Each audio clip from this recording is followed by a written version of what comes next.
Sir, एकीकडे भुजबळ यांनी असं वक्तव्य केलं होतं की मी 16 तारखेला राजीनामा दिला, मात्र आज कॅबिनेट झाले. मग तेच म्हणतोय मी, कशाला तुम्ही ओबीसी, गरीब, श्रद्धाळू, मायाळू, थोडासा अशिक्षित, मागे राहिलेल्या समाजाला मूर्ख का बनवताय? देवेंद्र फडणवीसजींनी आज सांगितलं की नाही की कुठल्याही परिस्थितीत ओबीसीच्या आरक्षणाला धक्का लागणार नाही.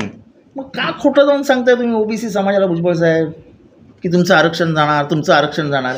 मी पहिल्या दिवसापासून बोलतोय की इट्स अ कॉन्स्टिट्यूशनल प्रोव्हिजन, संविधानिक हे ते, त्याला हातच लागू शकत नाही. खोटं कशाला बोलायचं?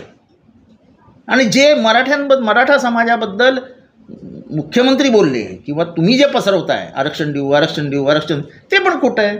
तुम्हाला कॉन्स्टिट्यूशन शिवाय मराठ्यांना आरक्षणच देता येत नाही. म्हणजे दोन्ही समाजाला असे वरती त्यांचा फुगे करून चढवले आणि आता ठाक फोडून टाकताय. पण दोन्ही समाज दोन वेगळ्या मार्गाला जायला तयार झाले ना. महाराष्ट्रामधलं सामाजिक स्वास्थ्य बिघडवलं ना. ह्या सरकारवरती माझा आरोप आहे की महाराष्ट्राचं सामाजिक स्वास्थ्य बिघडवण्याचं काम या सरकारने केलं. काय गरज होती बोलायची की नाभिकांनी, अरे त्या ट्विटर, फेसबुकवर काय युद्ध होतात ती होतात, त्याच्यामध्ये मोठ्या नेत्यांनी लक्ष घालायचं असतं का? त्याच्यावरनं तुम्ही बोलणार भादरू द्या त्यांना, भादरू द्या. अरे काय आहे?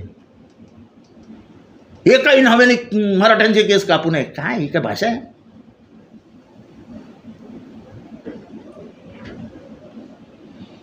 या जातीपातीमुळे तर महाराष्ट्र देश मागे राहिला. आता कुठे जातीअंताची लढाई सुरू झाली. जात नाही त्याला जात म्हणतात. मी पण ओबीसी आहे, मलाही माहिती आहे की आमचं आरक्षण निघणार नाही. मी पहिल्यांदा सांगत होतो, पहिल्यापासून सांगतोय मी ओबीसी आहे, आमचं आरक्षण कोणाचा बाप काढू शकत नाही. पण तो समाज थोडासा अशिक्षित आहे, अल्पसंख्याक असल्यामुळे थोडासा दबलेला असतो.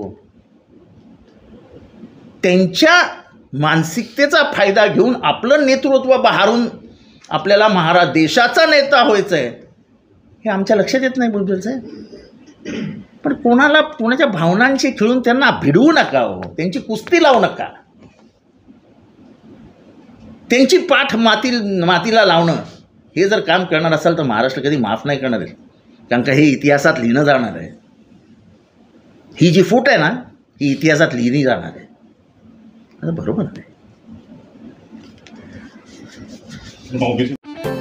रोजच्या घडामोडी पाहण्यासाठी राजकीय दर्शन न्यूज चॅनल सबस्क्राईब करा आणि बेल आयकॉन दाबायला मुळीच विसरू नका.